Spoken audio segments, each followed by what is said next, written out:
ओम श्री गणेशाय नमः। भगवते महागौरी नमः। कलशाधीष्ट देवताभ्यो नमो नमः। हनुमते नमः। शाम्ब सदाशिवाय नमो नमः। नमः पार्वती पतये हर हर हर महादेव। सभी लोग सर्वप्रथम भगवान भोलेनाथ का स्मरण करेंगे 1 मिनट, और स्मरण करने के बाद आज की परम दिव्य कथा सुनेंगे। जय शिव शंभो। ओम सुंदरम ओंकार सुंदरम, ओम सुंदरम ओंकार सुंदरम, शिव सुंदरम शिव नाम सुंदरम। ओम सुंदरम ओंकार सुंदरम, शिव सुंदरम शिव नाम सुंदरम। ओम वंदनम ओंकार वंदनम, शिव वंदनम शिव नाम वंदनम।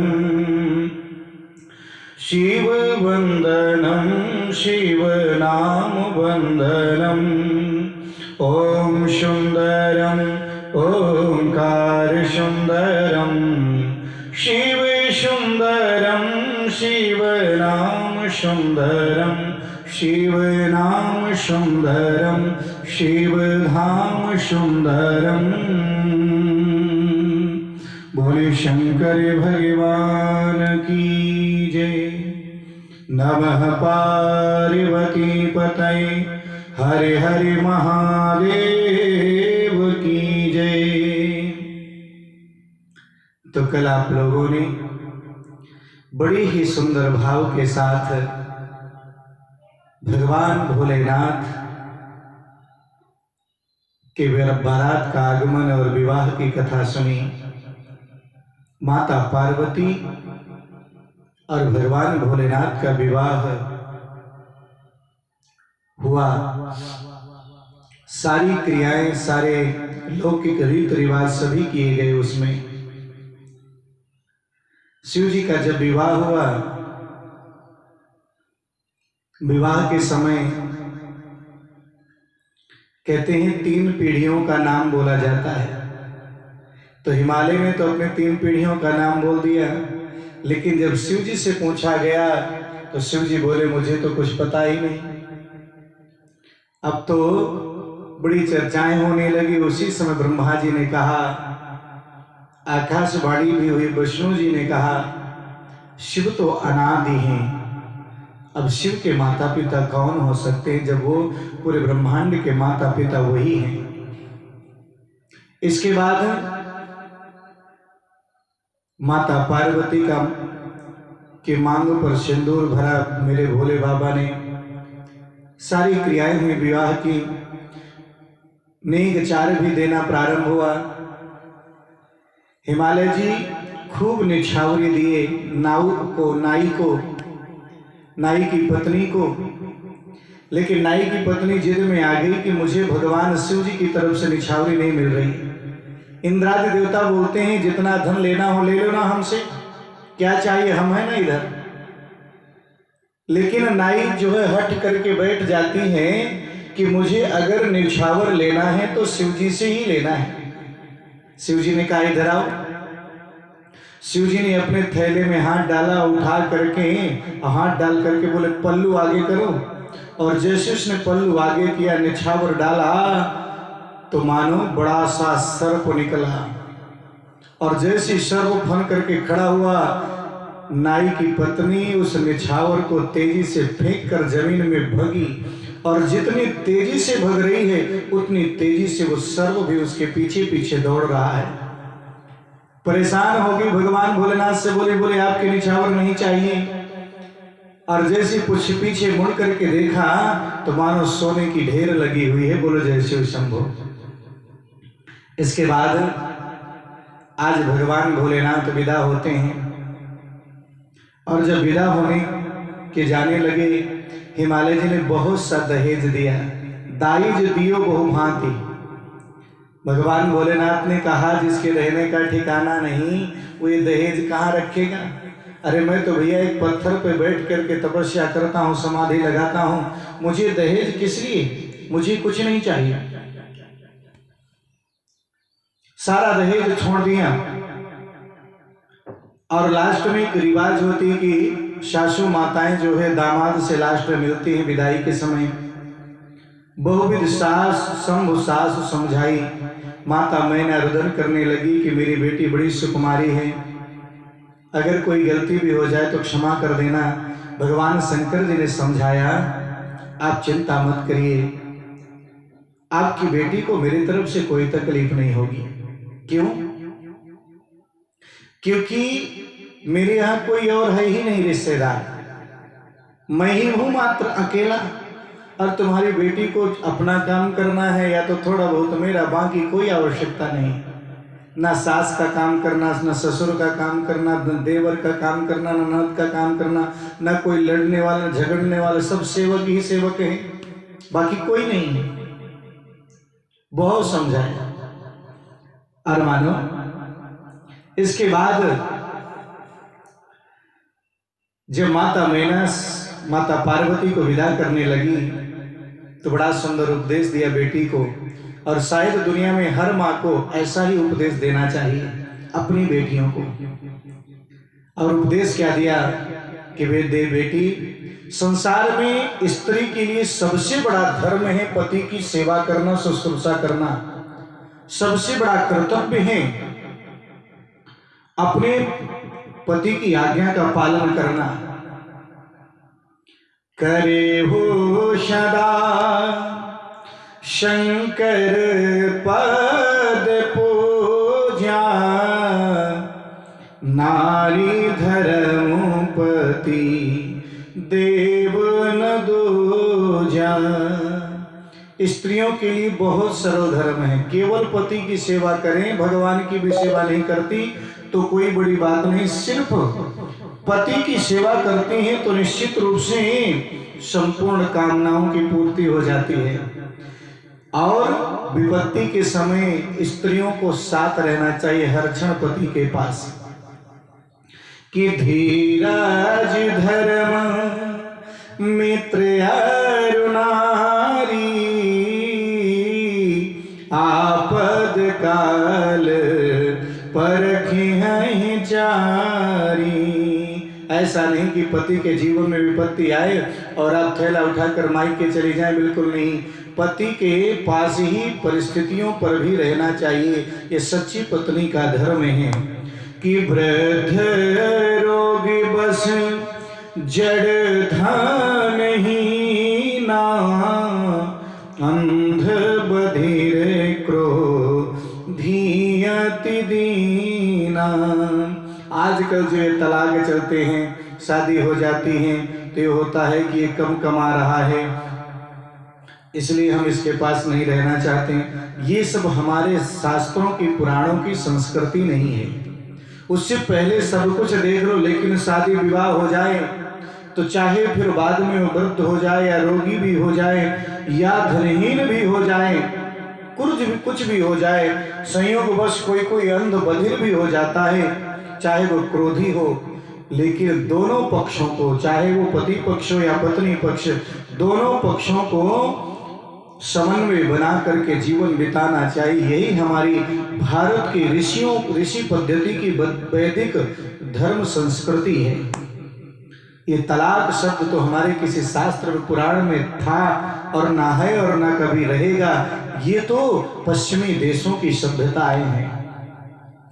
कि वो ताम के यश मने माही, अशपने हुआन पुरुष जग नाही। पति के सिवा किसी पर पुरुष का मन में चिंतन भी ना होना चाहिए। जिस प्रकार पति का चिंतन होता है, पति के सिवा दूसरे का नहीं। और माध्यम परिपति देखाई कैसे, भ्राता पिता पुत्र निज जैसे। मध्यम परपति देखे कैसे, और अगर किसी को देखना है तो पिता की नजर से देखो, भाई की नजर से देखो, पुत्र की नजर से देखो, लेकिन पति की नजर से तो सिर्फ एक अपना पति ही होता है। ये सतियों के धर्म में आज मैना ने बहुत सुंदर समझाया और विदा किया। भगवान भोलेनाथ माता पार्वती के साथ हिमालय आते हैं। देवताओं की प्रार्थना करने के बाद मानो उनके यहाँ फिर कार्तिकेय भगवान का जन्म होता है। लेकिन कार्तिकेय का जन्म कैसा हुआ? आज ऋषियों ने पूछा कि कार्तिक भगवान किस प्रकार से जन्म लिए। तो जब माता पार्वती और भगवान भोलेनाथ कई वर्षों तक, सैकड़ों वर्षों तक विहार करते रहे, उसी क्षण देवताओं को लगा बड़ा विलंब हो रहा है।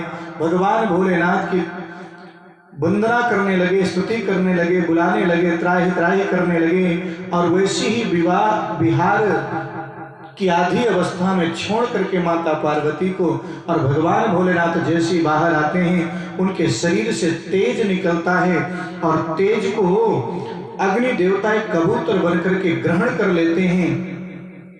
और जैसे वो ग्रहण किया तो उसका तेज जो है सहन नहीं कर पाए अग्नि देवता, तो उसको जाकर के आज जहां पर थे, अग्नि एक जगह जल रही थी प्रयागराज में, तो वहीं आसपास जो है सप्त ऋषियों की जो पत्नी है वो आकर के आग तापने लगती हैं। ठंडियों का समय था, माघ का समय था, अरुंधति भर नहीं जाती। बाकी जो 6 ऋषि पत्नियां हैं, अग्नि ने उस बीज को उनके गर्भ में स्थापित कर दिया। अब जब वो गर्भवती हो गई तो उनको लगा ये तो बड़ा गड़बड़ हो गया, तो उन्होंने उस बच्चे को गंगा में डाल दिया, हिमालय में। और जब गंगा में डाल दिया, कहते हैं मार्गशीर्ष महीने शुक्ल पक्ष में षष्ठी दिन में गंगा में डाला गया कार्तिकेय भगवान को, कि मार्ग मासे सीते पक्षे तिथो षष्ठायाम मुनीश्वर। आज वो सभी 6 जो खंड हैं एक साथ जुड़ते हैं और एक बालक बन जाते हैं। विश्वामित्र जी ने उनका संस्कार कर दिया। श्वेत ऋषि द्वारा उनको शक्ति दी गई और वो क्रौंच पर्वत पर जाकर शक्ति का प्रहार किया, जिससे बड़े बड़े पर्वत जो है ढहने लगे। और जब ढहने लगे तो इंद्र जो है आकर के वज्र के द्वारा भगवान कार्तिक पर प्रहार करते हैं। और जैसे प्रहार किया तो सबसे पहले दक्षिण भाग की तरफ उनके प्रहार किया तो उससे एक बलि पुरुष प्रकट हो जाता है। बाम भाग में किया तो विशाखा नाम का पुरुष बलवान प्रकट होता है। हृदय में किया तो नैगम नम के देवता प्रकट हो जाते हैं। और जैसे दौड़ करके इंद्र को पकड़ना चाहे, इंद्र भग जाते हैं। लेकिन वो बड़ा सुंदर बालक था। उस बालक को आज 6 कृतिकाओं ने देखा और उनके अंदर वात्सल्य भावना जगी। और भगवान कार्तिकेय ने देखा कि ये 6 हैं, तो मेरे कार्तिक भगवान ने 6 मुख बना लिए। आज कृतिकाओं ने उनका पालन किया, परवरिश किया। लेकिन बाद में जब भगवान भोलेनाथ माता पार्वती को उनके विषय में मालूम पड़ा, भोले बाबा आज उनको बुलवाते हैं। सैनिकों को भेज करके कार्तिक भगवान आते हैं, कृतिकाओं को संतुष्टि मिलती है। और वही कार्तिकेय भगवान देवताओं की सेनापति बने और तारकासुर नामक दैत्य का वध किया। बोली भक्त वत्सल भगवान की जय, बोली कार्तिक भगवान की जय। तो एक तो है माता पार्वती के पुत्र कार्तिकेय, लेकिन एक पुत्र हैं कौन? गणेश जी महाराज। गणेश जी जो प्रथम पहुंचे हैं और उनकी बड़ी सुंदर दिव्य कथा है। कल्प कल्पांतर में कल्प भेद के अंदर भगवान गणेश जी की 2 कथाएं आती हैं। शिव महापुराण में एक कथा का वर्णन है कल्पभेदात् गणेशस्य जनिः प्रोक्ता विधे परात् सनिदृष्टं शिराच्छिन्नं संचितं गजमानम्। कल्पभेद से एक बार गणेश जी का जो सर है शनि के दृष्टि से कट गया था और फिर हाथी के मुख को जोड़ा गया। लेकिन एक बार स्वयं भगवान शंकर ने गणेश जी के सर को काट दिया था और फिर हाथी के सर को जोड़ा गया। तो प्रश्न हुआ कि भगवान शंकर ने किस प्रकार अपने ही बेटे को मार दिया। तो जानते हैं भगवान भोलेनाथ के पास तो बहुत से गण थे। माता पार्वती कभी भी अपने महल में स्नान करती थी तो भोले बाबा कभी भी अंदर चले जाते, बाहर आ जाते, और जब सखियों के साथ स्नान कर रही, घर में निवास कर रही हैं, तो कभी कभी माता पार्वती को थोड़ा सा बुरा लगता। एक दिन तो एक सखी ने कह दिया, आपका तो कोई गढ़ ही नहीं जो आपका आज्ञा पालन करे और भोले बाबा को रोक सके। तो माता पार्वती ने खेल ही खेल में, और इधर मानो भगवान भोलेनाथ के गणों के अंदर अहंकार भी आ गया था। तो माता पार्वती खेल ही खेल में अपने शरीर में जो बेसन की उपटन लगाई थी, उस बेसन के उपटन के द्वारा एक बालक का स्वरूप बनाया और उसे प्राण डाल दिया और वो बालक जीवित हो जाता है। उसको हाथ में डंडा दिया, बोले दरवाजे पर खड़े रहो, कोई अंदर ना आने पाए। अब जैसे भगवान भोलेनाथ त्रिशूल लेकर के जा रहे हैं, उसने रोक दिया, डंडा लगाकर बोले अंदर मत जाना। भगवान भोलेनाथ बोले तुम कौन हो? मैं तो तुम्हें पहली बार देख रहा हूं। बोले मैं पार्वती माता का पुत्र हूं। बोले तो पार्वती माता के तो पुत्र हो तो तुम्हें यह भी मालूम होना चाहिए कि मैं कौन हूं। मैं पार्वती का पति हूं, मैं शंकर हूं। भगवान शंकर ने जैसे कहा तो गणेश जी ने प्रणाम किया और बोले आप अभी मत अंदर आइए, जब माँ आज्ञा दे देगी तब अंदर आइएगा। भगवान भोलेनाथ ने कहा नहीं नहीं, मुझे अभी जाना है। बालक हट करके खड़ा हो गया, बोले मेरी माँ की आज्ञा है, जब तक वो नहीं बोलेंगे आप पिता भी हो तो भी मैं आपको अंदर नहीं जाने दूंगा। अब तो भगवान भोलेनाथ को गुस्सा आया, सैनिकों को कहा बोले इसको हटाओ। भयंकर युद्ध प्रारंभ होता है।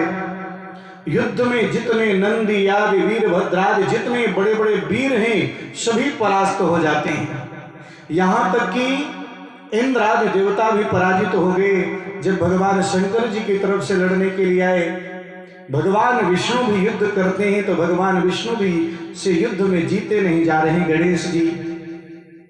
अब तो भगवान भोलेनाथ को क्रोध आया और क्रोध आने के बाद उन्होंने अपने त्रिशूल को फेंका और उस त्रिशूल के द्वारा उस बालक का जो है सर धड़ से अलग हो गया। अब तो जैसे ये समाचार माता पार्वती को मिला तो माता पार्वती बड़ी क्रोधित हो जाती हैं। अपने शरीर से अनेकों योगनियां प्रकट कर दिया, पूरे ब्रह्मांड को नष्ट कर देंगी ऐसा प्रतीत होने लगा। सभी देवता माता पार्वती की स्तुति करने लगे, लेकिन माता पार्वती ने एक ही शर्त रख दी कि जब तक मेरा बालक जीवित नहीं होगा तब तक मैं शांत नहीं रहूंगी। आज भगवान विष्णु जाते हैं, जो दक्षिण की ओर पैर करके लेटे थे एक हाथी का बच्चा, उसके सर को काट करके आज लाकर गणेश जी के सर से जोड़ा जाता है, शरीर से जोड़ा जाता है और भगवान शिव की कृपा से पुनः जीवित हो जाते हैं। आज मात्र आज्ञा का पालन करने के कारण गणेश जी प्रथम पूजित हुए। और हाँ, उसका एक कारण और था।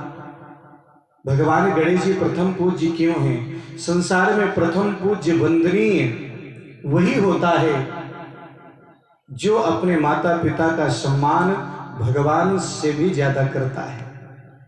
शास्त्र में लिखा है त्वमेव माता च पिता त्वमेव बंधुश्च सखा त्वमेव।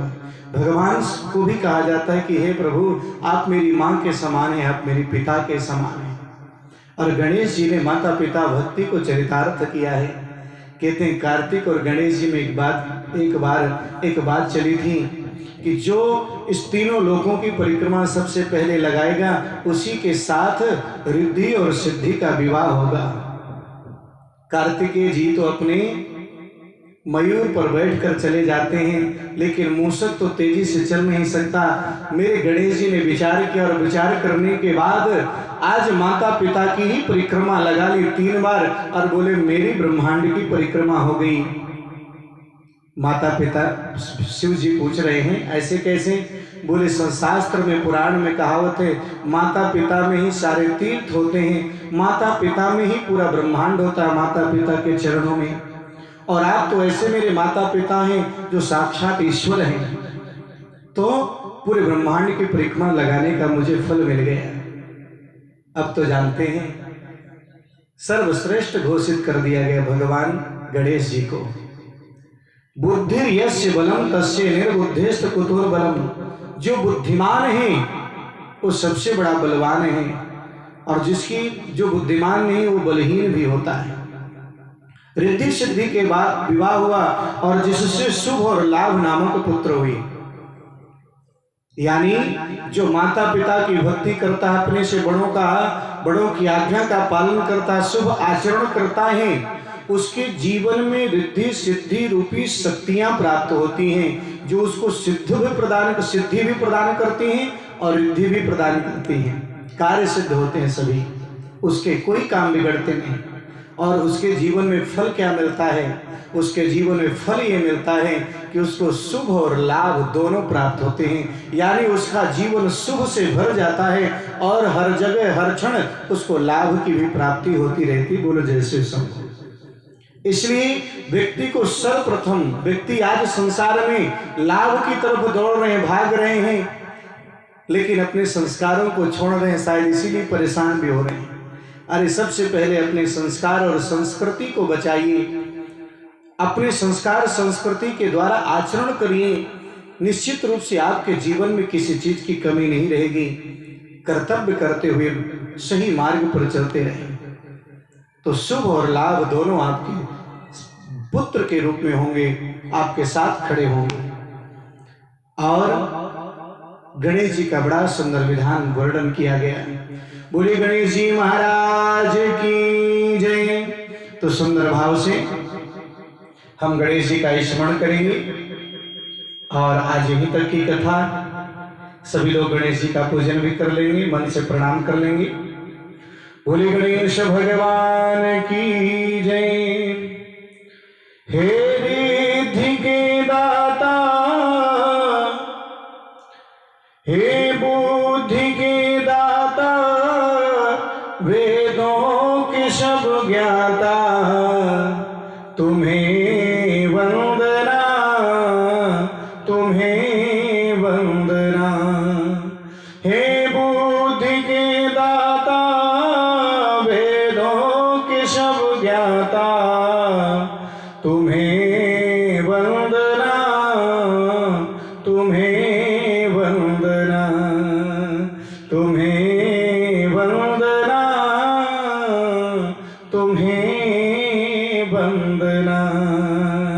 एक दंत दयावंत चार भुजाधारी, माथे सिंदूर सोहे मूस की सवारी। अरे मैया तुम्हें बुलावे बुलावे, मैया तुम्हें बुलावे बुलावे, कहीं कहीं के ललना, तुम्हें वंदना, तुम्हें वंदना, तुम्हें वंदना, तुम्हें वंदना।